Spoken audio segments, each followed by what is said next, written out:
5, 4, 3, 2, 1, 0.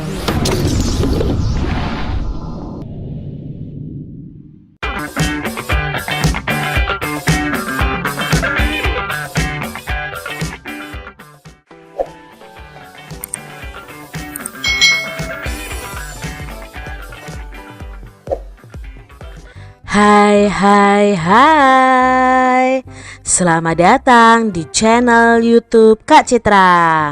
Apa kabarnya adik-adik semuanya? Kak Citra berharap kalian dalam keadaan yang baik, sehat dan siap untuk belajar ya. Nah, hari ini kita akan belajar bersama-sama untuk mata pelajaran tematik kelas 3. Kita belajar di tema 3, benda di sekitarku, subtema 3, perubahan wujud benda, pembelajaran yang ketiga. Mari adik-adik kita belajar dengan penuh semangat. Kemana perginya air? Pernahkah adik-adik mencuci baju atau membantu ibu mencuci baju? Coba perhatikan apa yang terjadi saat baju basah dijemur di bawah terik matahari. Ternyata baju yang basah lama-kelamaan mengering. Mengapa ya hal ini dapat terjadi? Nah, kita akan pelajari kemana perginya air saat kita menjemur baju yang basah. Nah, adik-adik, sebelumnya kita akan melakukan percobaan. Nah, lakukan percobaan di bawah ini. Siapkan alat dan bahan. Yang pertama adalah 2 buah piring kecil, lalu air, lalu ada gelas ukur. Nah, langkah percobaannya, isi 2 buah piring kecil dengan air. Tiap-tiap piring diisi air sebanyak 100 ml. Lalu letakkan 1 piring di bawah terik matahari dan 1 piring lagi di dalam ruangan yang gelap, ruangan yang tidak terkena matahari. Setelah itu biarkan selama 3 jam. Perhatikan air dari tiap-tiap piring. Nah, ini adalah gambar hasil ketika piring yang berisi air tadi sudah dibiarkan, yang satu di bawah sinar matahari, yang satu di tempat yang gelap. Nah, yang di bawah sinar matahari ternyata airnya semakin berkurang, sedangkan yang di tempat yang gelap malah airnya tetap adik-adik ya, tidak berkurang. Mengapa? Nah, disinilah terjadi yang namanya proses penguapan. Apa itu proses penguapan? Nah, menguap merupakan peristiwa perubahan wujud benda. Wujud dari cair menjadi gas. Jadi menguap itu perubahan wujud dari cair menjadi gas. Peristiwa ini disebabkan oleh pemanasan. Ya, tadi baju yang basah ketika dijemur di bawah matahari menjadi kering karena air yang ada di dalam baju tadi itu menguap, berubah wujud dari cair menjadi gas. Nah, contoh peristiwa menguap adalah baju basah yang dijemur lama-kelamaan akan mengering. Air dalam baju itu menguap karena terkena panas matahari.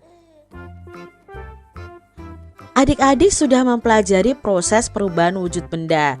Coba kita hubungkan kata yang tersedia dengan arti yang tepat. Di sini ada kata membeku, menguap, dan mencair. Lalu ada pengertiannya. Nah, kita mau cari tahu membeku. Nah, membeku itu perubahan wujud apa menjadi apa? Kemarin kita sudah praktek ya. Air dimasukkan ke dalam kulkas. Dari cair menjadi padat, itu namanya membeku. Berarti membeku itu adalah perubahan wujud dari cair menjadi padat. Berikutnya ada menguap. Nah, baru saja kita pelajari. Menguap tadi perubahan wujud apa menjadi apa adik-adik? Ya, perubahan wujud cair menjadi gas. Sedangkan mencair adalah perubahan wujud dari padat menjadi cair. Matahari membantu proses penguapan yang terjadi di muka bumi. Jika tidak dengan bantuan sinar matahari, baju yang dijemur itu sulit untuk mengering adik-adik. Matahari itu mempunyai peran yang penting bagi kehidupan manusia di bumi. Nah, keindahan matahari ini mengilhami seniman untuk membuat gambar dekorasi. Nah, gambar dekorasi yang bertema matahari. Ada beberapa motif matahari di sekitar kita. Lihat motif di bawah ini. Nah, coba adik-adik buat gambar dekorasi yang bertemakan matahari. Ikan asin merupakan contoh makanan yang diproses melalui pengeringan. Dalam pengeringan ikan itu dijemur di bawah terik matahari. Mengapa? Ya agar kandungan air yang ada di dalam ikan itu menguap dan ikan pun menjadi kering. Nah, coba adik-adik, ini adalah contoh mengeringkan ikan dengan panas matahari, yaitu menjemurnya di bawah sinar matahari. Apakah di tempat kalian ada makanan tradisional yang dibuat dengan cara pengeringan? Coba kalian sebutkan apa makanan tradisional yang dibuat dengan cara mengeringkannya di bawah sinar matahari. Perhatikan gambar berikut. Dayu sedang berbelanja ke pasar tradisional. Dayu melihat aneka makanan. Dayu membeli ikan asin. Ikan asin ditimbang dengan timbangan. Timbangan menunjukkan berat sebagai berikut. Nah, adik-adik, tentunya kalian masih ingat bahwa dalam 1 kilogram ada 1000 gram. Bisa kita cari tahu dengan menimbang berat benda tertentu. Nah, di sini Dayu membeli ikan asin. Berat ikan asinnya adalah 2 kilogram lebih 500 gram. Lalu yang ditanyakan adalah berapa gram berat ikan asin yang dibeli oleh Dayu. Nah, berarti di sini 2 kg lebih 500 gram itu dijadikan gram. Nah, mana yang belum jadi gram? Kalau 500 gramnya sudah. Yang belum adalah 2 kilo. 2 kilogram ini berapa gram? Kalau 1 kilogramnya 1000 gram, kalau 2 kilo ada berapa gram adik-adik? Ya, ada 2000. Berarti 2 kilogram itu sama dengan 2000 gram ditambah 500 gram. Maka 2000 gram ditambah 500 gram adalah 2500 gram. Jadi berat ikan asin yang dibeli Dayu adalah 2500 gram. Sekarang perhatikan, setelah keliling pasar, Dayu pun membeli kerupuk. Kerupuk itu juga makanan yang diproses dengan cara dikeringkan. Timbangan menunjukkan berat kerupuk itu 1300 gram. Nah, sekarang yang ditanyakan adalah berapa kilogram berat kerupuk tersebut. Nah, berarti di sini kita tuliskan adik-adik, 1300 gram sama dengan titik-titik kilogram. Nah, kita uraikan dulu, 1300 gram itu berarti 1000 gram ditambah 300 gram. Nah, kita ingat 1000 gram itu sama dengan 1 kilo.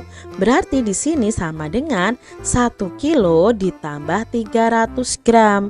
Maka berat kerupuknya adalah 1 kilogram lebih 300 gram. Karena 300 gramnya ini kalau diubah dalam kilogram nanti ada komanya. Jadi kita tulis saja 1 kilogram lebih 300 gram. Nah, perhatikan gambar tiap-tiap timbangan berikut. Bantulah Dayu menentukan besaran yang tepat. Nah, di sini timbangannya itu seimbang, berarti beratnya sama adik-adik. Di sini 5 kg itu sama dengan 5000 gram. Karena 1 kilogramnya 1000 gram. Nah, sekarang kalau di sini 9 kg itu berapa gram? Ya, berarti 9 kilogram dikali 1000. Berarti 9000 gram. Nah, sekarang kalau 3 kilogram berapa gram? 1 kilogramnya 1000, kalau 3 kilogramnya ya 3000. Kalau 7 kilogram, ayo 7 kilogram berapa gram ya? Ya, adik-adik hebat, 7000 gram. Hitunglah dalam satuan gram adik-adik. Nah, di sini ada timbangan ikan dan ada timbangan buah. Nah, timbangan ikannya itu beratnya 2 kg lebih 100 gram. Diubah dalam bentuk gram. Nah, yang sudah gram ini tidak perlu kita ubah 100 gramnya. Yang perlu kita ubah adalah 2 kilogramnya. Ingat, 1 kilogram tadi ada berapa gram? Ya, ada 1000. Berarti kalau 2 kilogram ada 2000 gram. 2000 ditambah 100 sama dengan 2100 gram. Berikutnya 4 kilogram ditambah 200 gram. Dijadikan gram nih adik-adik. Karena yang 200 gram sudah sama dengan gram, berarti tidak perlu kita ubah. Yang perlu kita ubah adalah 4 kilogramnya. 4 kilogram itu berapa gram ya? Ya, 4000 gram. 4000 ditambah 200 sama dengan 4200 gram adik-adik. Mudah ya. Nah, kalian bisa kerjakan soal yang lain yang ada di buku kalian masing-masing. Demikian tadi adik-adik pembahasan kita di tema 3, subtema 3 pembelajaran yang ketiga. Semoga video pembelajaran ini bermanfaat untuk adik-adik semuanya. Dan sampai jumpa lagi di video pembelajaran Kak Citra selanjutnya. Tuhan memberkati. Jangan lupa tekan tombol subscribe, lalu tekan loncengnya, tekan juga tombol like, lalu share ke media sosial kalian. Jangan lupa untuk ikuti media sosial Kak Citra. Terima kasih.